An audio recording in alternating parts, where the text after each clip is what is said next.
from the station that's working for you. You're watching Fox 4 News at 10.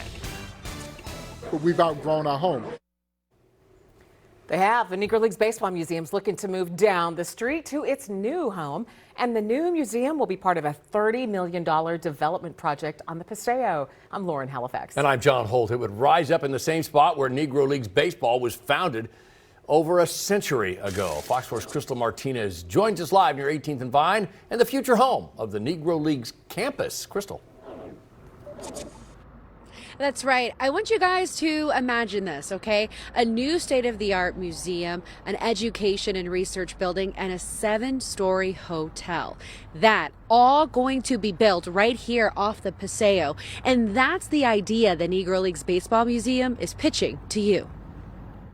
It's called Pitch for the Future, the next chapter of the Negro Leagues Baseball Museum, as president of the museum, Bob Kendrick, puts it. So we went from a one-room office to 10,000 square feet of exhibit space. So you think you've got an overwhelmingly amount of space, but we've outgrown our home. The new space will be more than triple that size. It'll be right off the Paseo. The YMCA building will transform into the Buck O'Neill Education and Research Center. Also included as part of the museum's expansion project, a 7-story hotel. There are plans to have a restaurant and meeting rooms inside and a rooftop bar. Creating what I like to call the nation's first and only Negro Leagues campus as the gateway into historic 18th and Vine. As they look to the future, they're making sure to also keep the past in mind, with design features paying tribute to the league. Preserving that history is important to people, especially Makita Peterson, whose late father founded the museum. It's really a testament of really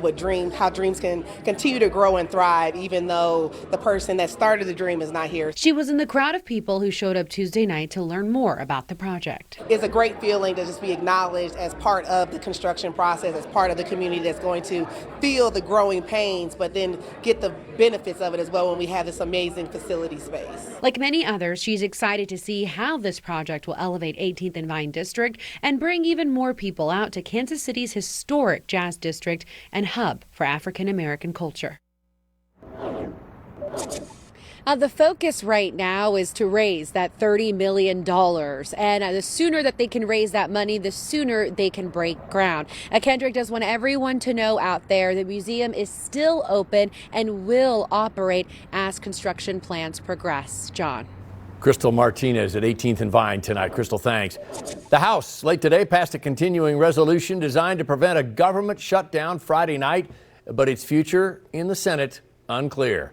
The House voted mostly along party lines to pass the measure. One Democrat voted yes, one Republican no. It would fund federal agencies through September with a boost in defense spending while cutting or freezing non-defense programs. The bill now heads to the Senate, where it will likely need support from at least 8 Democrats to avoid Friday's shutdown deadline. Democrats say they'll oppose it because it would drastically cut Medicaid. Republicans insist that's not true. Also in Washington, the Department of Education will lay off more than 1,300 workers now. It's a step in President Trump's plan to dismantle that agency. Employees got the announcement in an email this evening. The layoffs will leave that department with about half the staff that it started with before the buyout offers and the firing of probationary staff. President Trump will need the cooperation of Congress to completely eliminate the department. Education department employees have been told that they cannot have access to some of the department buildings until Thursday. Officials say they plan to terminate leases on some of the office space.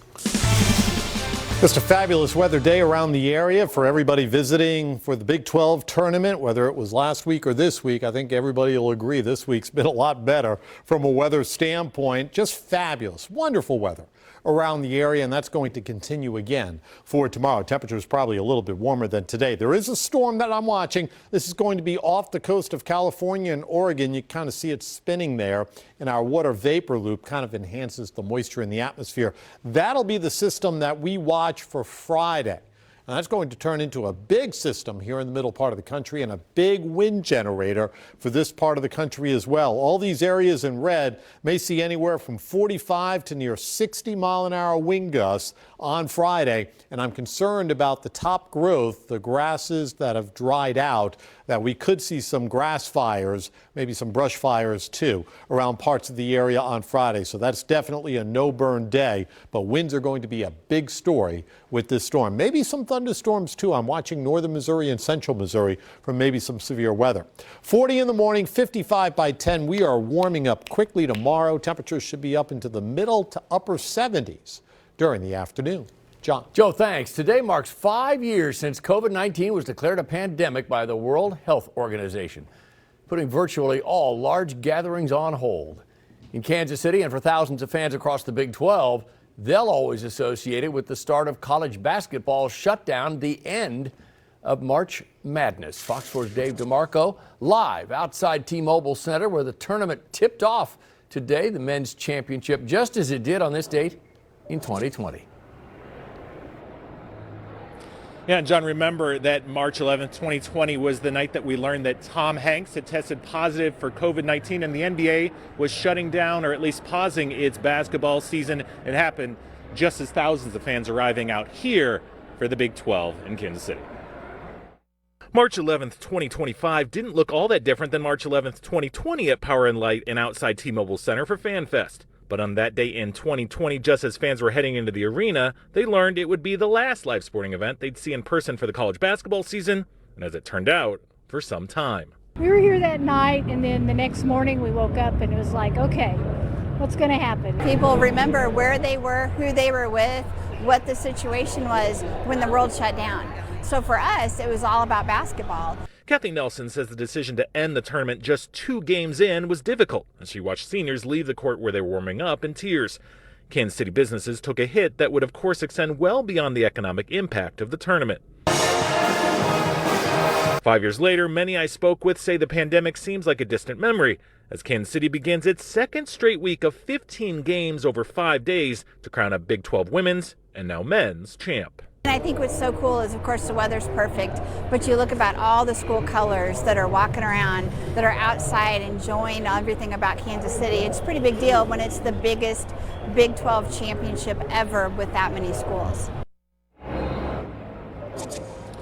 And looking back at our coverage today, I'd forgotten just how many of those fans still came out here to Power and Light the next couple of days, determined to really just try to keep the party going, even with basketball ending, though, of course, Lauren, with the stay-at-home orders and shutdowns that followed in the next couple of days, pretty clear that the party was over. Boy, it was a tough time. Thank you, Dave. Dave DeMarco at T-Mobile Center tonight. The federal government has stopped accepting orders for free COVID-19 tests. A notice on the Administration for Strategic Preparedness and Response website says, quote, it's not currently accepting orders. The website says all the orders placed before 8 p.m. Eastern Time on March 9th will still ship out. It is not clear if the program's been shut down permanently. New felony charges are filed against a Kansas City man linked to a string of local business burglaries. Javon Tucker now faces 10 additional charges. Tucker originally faced a charge of first-degree property damage, but this morning the Jackson County Prosecutor's Office said Tucker now faces 2 counts of felon in possession, possession of an unlawful machine gun, first-degree tampering with a vehicle, and 6 counts of second-degree burglary. According to court records, a stolen Jeep helped detectives link Tucker to the burglaries March 1st. Brookside Barkery was hit, the pet shop also broken into back in August. It's frustrating that it happened at all. So I think after August, and we'd never heard anything, any updates on anything, we were disappointed. So we're very happy to hear that they have caught someone and linked them to all these crimes because, we're just small business owners. Waldo Cafe, Big Chief's Kush Dispensary, BKS Guitars, and Fiddly Fig Flowers also broken into March 1st. The family and friends of Kansas City social media star Alicia Burney are honoring her life now. She died March 2nd in Cabo San Lucas, Mexico. It was 1 day before her 25th birthday. Fox 4's Malik Jackson joins us in the studio with a tribute tonight. Malik, you talked with her family today? I did, Lauren. Alicia's death is tragic and sudden and, of course, unexpected. But her family, in the midst of their mourning, is choosing to share the wonderful smiles that she had become known for. Alicia Burney grew up on camera, on her camera, that is. Hello! Bold, outgoing, outspoken. She never let anything hold her back. Goal-driven. From 1,000 subscribers in that video to this video where she celebrated the 1 million mark. just followers, her reach exceeded 5 million, and views and likes, we're talking about more than 50 million. A bona fide star with so much more left to give. Step into the light, queen. She was so driven, so dedicated. She had plans, goals, ambitions, and she ran for it. On March 2nd, Bernie was on her birthday vacation to Cabo with her brother. They were only 11 months apart. Alicia died in her sleep after suffering from an asthma attack the day before her 25th birthday. It is extremely devastating experiencing that, being there. I feel like I lost my heart. It's really hard. Like usually if anytime something's wrong, she's like one of the first people I call, and then not having her to talk to. The girl who could even make her mom get in on the fun. I joined them in their foolishness, and then I was like, people would never believe that I was y'all's mother. And as you heard there from one of her friends, to know her was to love her, and that God most definitely took his time with her. Her body is still in Cabo. Once they get it back here, they will be able to make final funeral arrangements. To watch our full piece on Alicia, you can click on this story on fox4kc.com. John. Malik, thanks. Homeowners in a metro neighborhood haven't had power since last week's winter storm. It left a house in the dark when a tree fell while getting power restored. Isn't as simple as you might think. Just one day after a Fox 4 report changes at one of the Snap stores in Olathe that was raided over the weekend. Also tonight, Olathe police issue a statement about a series of raids. While there are a few high clouds coming our way for tonight from the western plains, the main area of concern for the latter part of the week is a storm system out there in the eastern Pacific. It's going to be a big game changer here in the middle part of the country. We'll go through how the game gets changed when Fox 4 News at 10 comes back. Fox 4 Weather is proudly sponsored by Barron BMW. Stay positive, KC. One East Kansas City homeowner says he's still affected by last week's big winter storm. His house hasn't had power in more than a week. And getting the power back on is proving to be tricky. So Fox 4 Sean McDowell is working to find out why. Flipping the light switches in this East Kansas City home doesn't make the lights shine. Homeowner Joe Robinson showed Fox 4 News cameras this big tree that fell from his neighbor's yard, ripping down power lines and the power platform from his home near 42nd and Tracy. That was about a week ago. Robinson says the tree fell during last Tuesday's winter storm, which was nearly classified as a blizzard. Snowflakes streaked through winds measured near 70 miles per hour. Robinson says he's made repairs to his electrical gear as instructed by Evergy, but the power is still off, and follow-up calls to the company have been a rat race. I just want what I paid for. I pay my bills on time. I'm not on no plan. I pay my bill. Gladys Gates is Joe's wife. She says temperatures inside the house sunk into the 30s during that storm. We managed. We got coats and blankets like anybody else. If they had any sense, they'd have that in their house. An Evergy spokesperson says power has been restored for every customer who safely qualifies for restoration. On Tuesday afternoon, an Evergy planner showed up at the home to check things out about 2 hours after Fox 4 News called the company. That Evergy planner told Robinson the utility company needs a permit from city inspectors since those are brand new wires coming from the box on the house. Robinson says 2 other Evergy employees have been here to check things out since the storm, and this is the first he's heard of this requirement. Sean McDowell, Fox 4, working for you. Another Fox 4 follow-up. Changes have been made to one of the Snap stores in Olathe that got raided over the weekend. Yeah, and we're hearing from Olathe police tonight about the raids. Several stores with the Snap's name in Olathe were raided with vape products pulled from shelves. Fox 4 News spoke to the owner of one of the stores yesterday, who said he didn't think anything he sold was illegal. But today, the Snap's name was missing from store signs at that same Ridgeview and Kansas City Road location. So we called the owner again. He now says he has no comment. Olathe police say they, along with the Kansas Department of Revenue, served warrants at 4 shops seizing products from all 4. They did so because of alleged sales of illegal THC products. Police say criminal charges are pending the results of lab testing. If you have a smart TV, we have a great new option for you. You can stream all your favorite newscasts from Fox 4 and a couple of new shows free on WDAF Plus. We're working for you with some easy tutorials for you to help set it up. It works for Apple TV, Roku, or Fire Stick. For those, just go to fox4kc.com/WDAF+. 18 minutes right now past 10 o'clock. Weather-wise around the area, ideal. Just fabulous weather for not only today, but tomorrow and Thursday as well. So if you have some outdoor plans, I saw a lot of landscapers doing some work today. I heard the mowing going on outside my bedroom window earlier this afternoon. Probably starting to get that first kind of cut in to kind of clean things up just a little bit.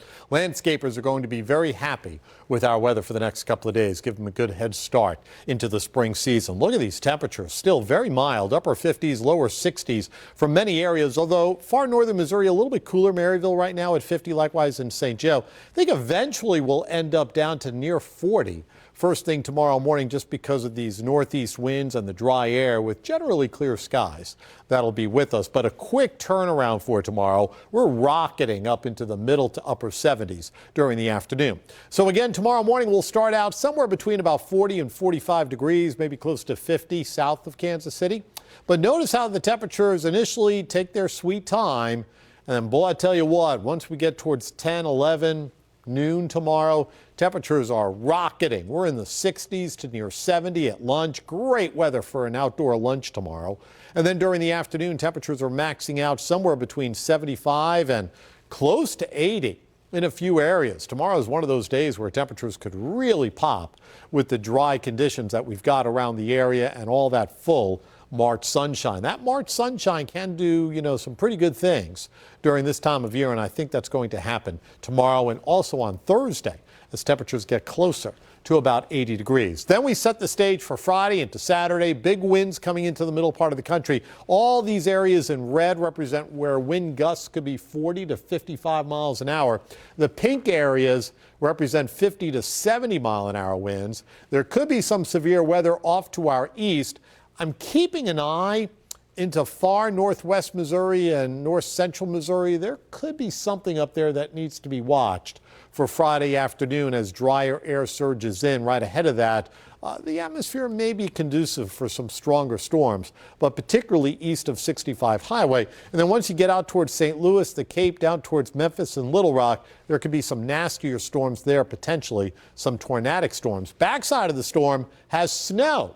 So this storm has got everything going for it, and it's going to be a big wind maker for us. So on Friday, initially we're fine, a mixture of clouds and sunshine. But as we get towards the afternoon, that's when we could see some showers, maybe some thunderstorms developing. And again, for north central, northeast Missouri, central Missouri, some of those storms could be a little bit on the strong, maybe severe side. They'll be flying through. So that's something to watch for Friday. Tomorrow morning, we'll start out with temperatures near 40, 68 by lunch. Very pleasant, sunshine, great day to be outside. 76 in the afternoon, not a lot of wind. Those temperatures more than 20 degrees above average. 78 on Thursday and Friday with that chance of rain, especially on Friday. 56 Saturday, blustery in the morning. 51 on Sunday, lighter winds but chillier. 70 Monday for St. Patrick's Day after a cold start. And then 74 on Tuesday. I urge you, have a little fun tomorrow. If you could take a walk, just get outside. These are great weather days coming up. He's not urging you to play hooky. No, I would never. Okay. Unless you feel that it's necessary. You do what you got to do. Spring fever. Yeah. Thanks, Joe. Okay. Ukraine agrees to a 30-day ceasefire. What will it get from the U.S. in return? First, FOX4 Sports. Coleman Hawkins leads the K-State Wildcats past Arizona State in the first round of the Big 12. This is FOX4 News at 10. This morning on Fox 4. Week 2 of the Big 12 Championship. Southbound traffic down to a single lane. Almost hit 80 degrees. We are winning this time. Right. Mother Nature. For now. Tomorrow. Getting rid of your debt. The 3 things that one expert says you can do. See you Wednesday morning. Fox 4 Sports is brought to you by your local Kansas City Hyundai dealers.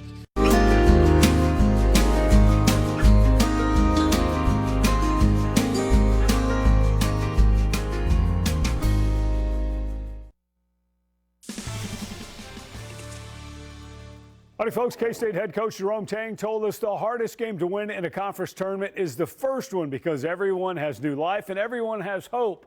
Well, the Cats had plenty of hope tonight and plenty of home support at T-Mobile as they open with Arizona State in the men's Big 12 championship. Let's go to 1407 Grand Boulevard for the tip. Coleman Hawkins comes out in grand fashion with a trio of trifectas in the first 3 minutes to give the Wildcats a 12-1 lead. Hawkins with 19 first-half points, Cats up by 7 at halftime. Arizona State puts a little heat to the Cats in the second half. Sean Phillips Jr. with the dunk to make it a 6-point game with 4 minutes to play. 4-point game now with under a minute to play. Doug McDaniel to David and Gasson. And Gasson gets the bucket and the foul. He makes the free throw. K-State wins it by a score of 71-66. Fox 4's Harold Kuntz from T-Mobile with your post-game report. When Coleman Hawkins was with the Illinois Fighting Illini, he won a Big Ten tournament. Now time to win the Big 12 tournament. The only problem is it's going to take 5 wins in 5 nights. Well, one night accomplished. 26 points today, and he did the difference in the game against Arizona State. My message to the team before we started the game was if there's anyone in the country who can do what our task is to do, it's us. So I feel very comfortable with this group. I feel like we can beat anybody in this conference, and I feel like March is made for these type of moments. Hope that Doug McDaniel turned it on in the second half. I just had to be more selfless. I feel like I was into myself, worrying about me and what they had going on. And when I just gave myself up for the team, a lot of things started going well for me. And that's credit to Coach Tang and my teammates. They really picked me up during halftime and just let me know just play my game. K-State's going to need all the healthy bodies they can get and all the fresh legs they get because they face Baylor next, and Kansas plays right after. Harold Kuntz, Fox 4 Sports. HK, thank you, sir. As for KU's opponent, UCF leading Utah right now 74-58 with under 7 minutes to play. A bit of surprise in this one. So if the Knights hold on, they'll play Kansas tomorrow night. Tip time at approximately 8:30. It'll be about 8:45. Just plan accordingly. Standing room only crowd for girls Class 6A District 8 final between 27-1 Staley and 28-0 Park Hill South. First quarter, Staley's Ava Miles with the steal. That's the lay-in on the other end. Falcons take the early lead. Still in the first quarter, Park Hill South. Addison Bjorn, the reverse layup. How about that while double teamed underneath? Panthers take the lead in the second quarter. Staley with the steal. Great ball movement here. Doesn't touch the floor. Destiny Maniau with the bucket. Staley wins this one, beating Park Hill South by a score of 51-43. A lot of Chiefs moves today. Those are on our website, fox4kc.com. We just didn't have 8 minutes to give them all to you. Yeah, you need 10. Yeah, maybe so. To explain it all. Free agency. Computer smoking. Yeah, it's busy today. Yeah, Thanks, Rob. Yeah. All right, coming up, Kansas City's own Tech 9 creates a whole new sports anthem. Hear his contribution to the FIFA World Cup in KC. Also ahead, the NTSB out with immediate recommendations after the mid-air collision involving that passenger plane out of Wichita over the Potomac. The findings and the reaction didn't take long. Fox 4 News at 10. From the station that's working for you, you're watching Fox 4 News at 10:30. Welcome back. The National Transportation Safety Board now says 2 things need to change to make flying safer in Washington, D.C. This is part of their investigation into that crash in late January. An Army helicopter and passenger jet from Wichita collided near Reagan National Airport, killing 67. Tonight, the Transportation Secretary agreed helicopter traffic will continue to be prohibited near Reagan National. Fox 4 Washington correspondent Vinay Simlat explains the recommendations. When a Black Hawk helicopter and an American Airlines jet crashed in January, the NTSB says the helicopter was flying on Route 4 near Reagan National Airport. That route puts the military choppers 75 feet from an aircraft approaching runway 33. We're threading a needle allowing helicopters to fly down the same airspace as landing aircraft. On Tuesday, the NTSB issued 2 urgent recommendations, pushing the FAA to stop helicopters from flying on Route 4 when airplanes are taking off and landing at runway 33 and finding an alternate route. What we are saying is that there is a safety risk here and they need to take immediate action. Since the crash, the skies around this airport have been quieter. The FAA has banned most helicopter traffic flying over the Potomac River. It shouldn't take a tragedy to require immediate action. The NTSB chair says investigators reviewed more than 15,000 reports of helicopters flying too close to airplanes around that airport between October 2021 and December 2024, and 85 near misses. How did the FAA not know? How did they not study the data to say, hey, this is a hot spot? The transportation secretary says the FAA is using AI tools to try to find out if other airports share the same problems with helicopter and airplane traffic. In Washington, I'm Vinay Simlot. There's also a temporary pause in the escalating trade war between the U.S. and Canada. This is after President Trump announced the imposed tariffs would soon double. Ontario's Premier Doug Ford has threatened to cut electricity exported to the U.S. altogether. In a joint statement between U.S. Commerce Secretary Howard Lutnick and the Ontario Premier at Ford, the two announced a meeting is going to happen this Thursday. The U.S. does still plan to place a 25% tariff on all steel and aluminum imports. It's supposed to start tomorrow. Ukraine says it's open to a 30-day ceasefire, and the Trump administration says it will immediately lift its suspension of military aid to Ukraine and intelligence sharing with that war-torn country. The next step, get Vladimir Putin to agree to the ceasefire. President Trump says he's ready to speak directly to Putin himself. Ukraine's approval was secured during talks in Saudi Arabia today. The country also agreed to negotiate on ending the 3-year-long conflict. President Trump suspended aid to Ukraine and intelligence sharing a week ago as a way to put pressure on Ukraine's president. Measles cases are still rising in the Southwest. Texas and New Mexico now report about 250 cases. These are mostly among children and teenagers. Since the end of last week, 25 new cases have been discovered in Texas, 3 in New Mexico. Again, 2 unvaccinated people have died from the outbreak, an adult and a child. 29 people are hospitalized. Oklahoma now reports 2 probable cases associated with the Texas outbreak. Measles has also now been detected in 9 other states. So far, none in the Midwest. The CDC says the measles, mumps, rubella vaccine is still the most important tool to prevent infection. President Trump is now a Tesla owner, the purchase showing support for Elon Musk's car company. Are you looking to buy or lease today? Well, I'm going to buy, and I'm going to buy because, number one, it's a great product, as good as it gets. And number 2, because this man has devoted his energy and his life to doing this. The president showing off his shiny new red Tesla at the White House today. Tesla's been facing growing political blowback and financial issues since Musk spends much of his time cutting federal jobs through Doge at the White House. Shares have plummeted 45% this year alone. Monday tumbled more than 15%, the worst single-day sell-off in Tesla's history. Of course, most of the rest of the market sold off too. After President Trump's purchase today, the stock closed up nearly 4%. Nice evening around Kansas City. Temperatures really not dropping off all that much. We're still in the 50s to around 60. I think the weather on Thursday night should cooperate for this late Thursday night, early Friday morning. We've got a lunar eclipse coming up. This will be very visible here in the middle part of the country. As a matter of fact, the entire moon will turn blood red as the Earth passes between the sun and the moon. There goes the Earth, and the Earth casts a shadow on the moon's face. And boy, I tell you what, it should be quite the sight from roughly 1:30 in the morning, early Friday morning. So you'll need to get up for that. To 2:30 in the morning. Again, you should notice a very reddish tinge to the full moon, and then the moon will come out of the Earth's shadow and everything will be back to normal before daybreak on Friday. So the weather looks good, like I mentioned. Not terrible for the current on Saturday. Blustery, though. I think for the morning into the afternoon, we'll have 20 to 30 mile-an-hour winds. Clouds around perhaps in the morning, partly cloudy skies in the afternoon. Cooler, though. It won't be as warm as the great weather we're enjoying for this week, and that certainly pertains to Sporting KC. Their temperatures dropping down into the upper 30s with wind chill factors in the 20s, I think, by Saturday mid to late evening towards the second half. So just be aware that you'll want to bundle up, I think, if you're heading out to Sporting KC. Weather overall not disruptive tomorrow or Thursday. Yes, on Friday because of wind and rain chances. Not a ton of rain. Maybe very little rain for the metro, but there is the possibility of some rain on Friday.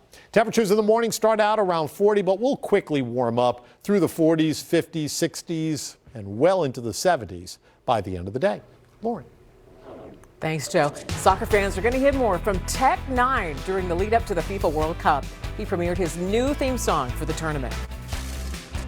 And a big change could affect your next flight. What Southwest Airlines is doing with its bags fly free policy.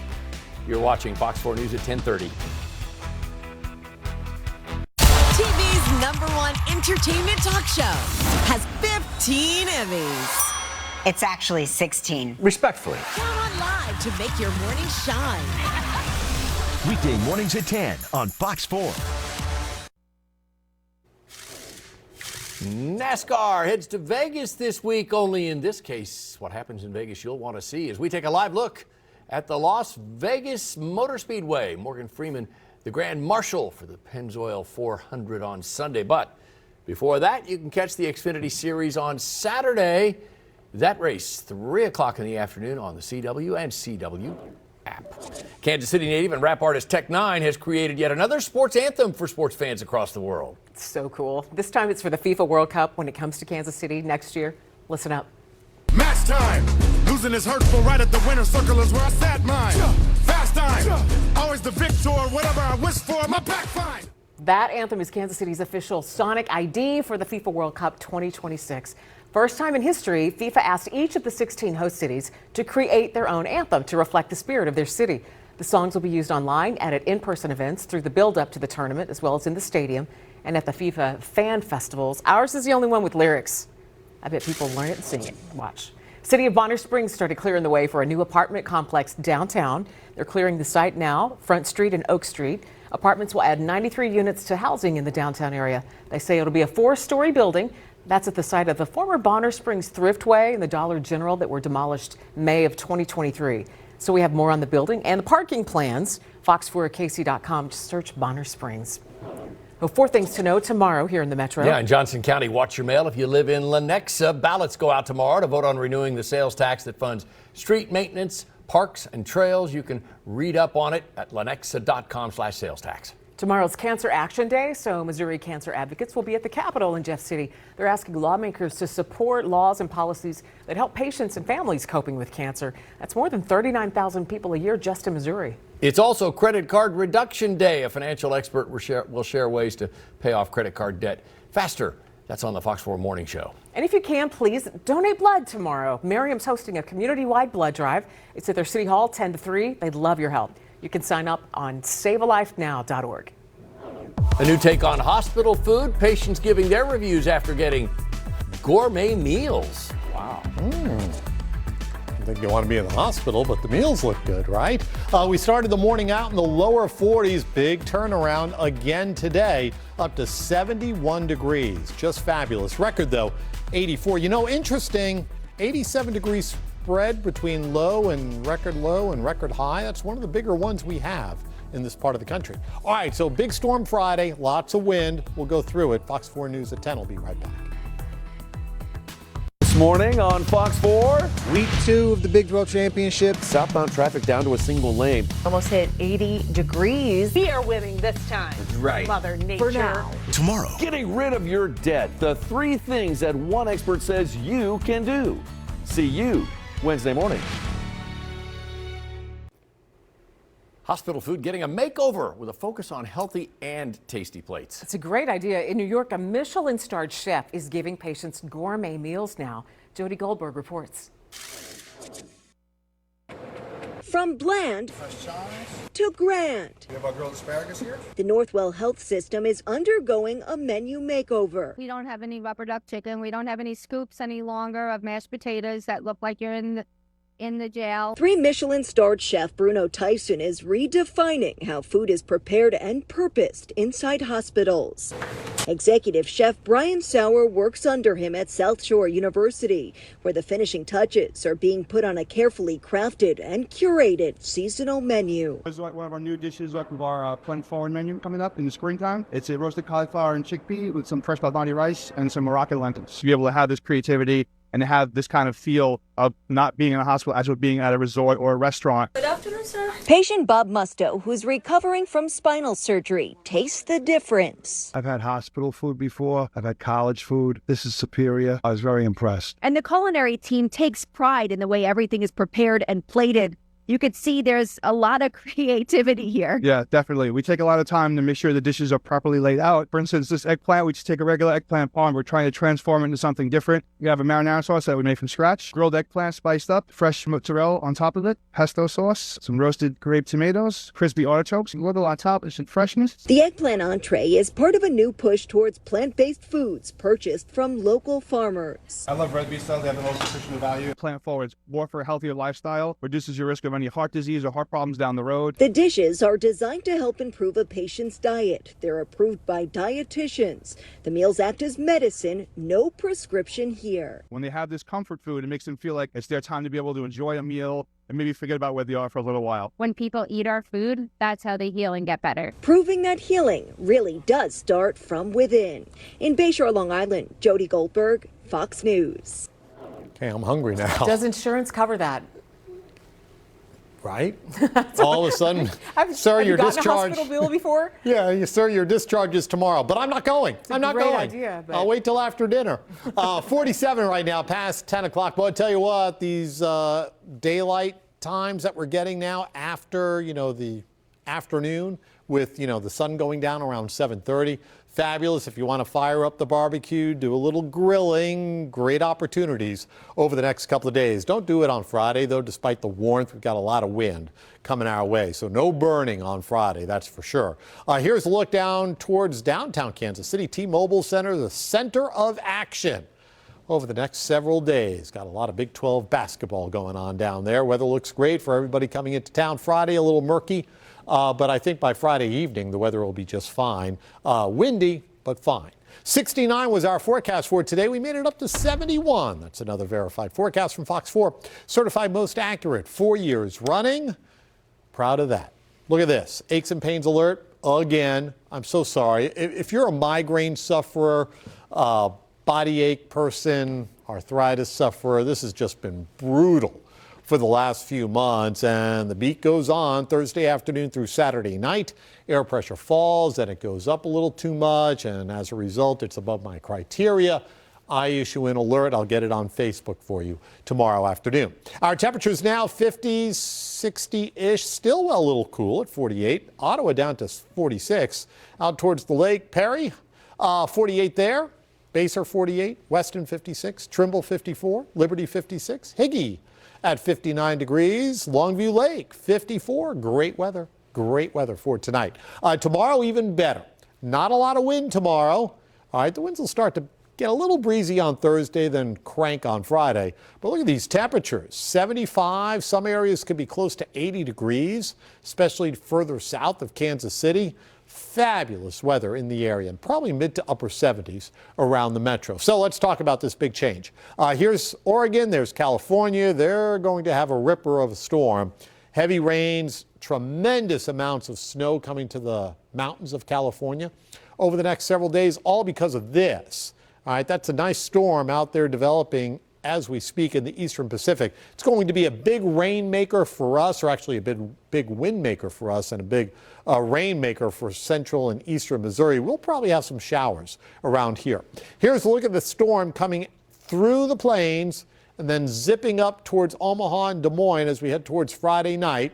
We'll get into the dry side of the storm, but before we get there, we'll probably have some showers and thunderstorms late Friday morning, early Friday afternoon, zipping through the area. I'll keep an eye out for any severe weather north and into central Missouri. Storm goes by, colder air wraps in behind it, blustery on Saturday and cooler. Could be snow up to our north, up towards Iowa.